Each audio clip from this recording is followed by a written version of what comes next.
3D printing arrived at Volkswagen Autoeuropa in Palmela, Portugal at the end of 2014.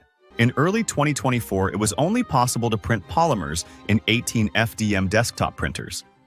The most common base materials used were PLA and TPU. In line with the plant's commitment to innovation and ongoing testing of new materials and technologies, a new FDM technology was introduced in June 2024. Continuous carbon fiber filament. This technology differs from other FDM technologies by introducing continuous carbon fiber filaments, not particles, into the base composite material, which significantly improves the mechanical resistance. These printed parts are usually about 5 times stronger and a third lighter than in its steel form. We had already great success with this new technology. The first parts printed with continuous carbon fiber were implemented in the stamping area.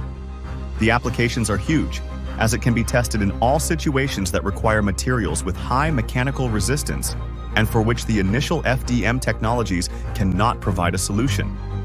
The lifts are a good example of how much weight can be reduced, from 60 to 4 kilograms. Another good example is how this type of printing has highly reduced the complexity of this gripper. Here, the suction cups were printed in 3D using only elastomer material, because they need to be more flexible. These printed cups can be used in many different applications within the plant, resulting in significant cost savings.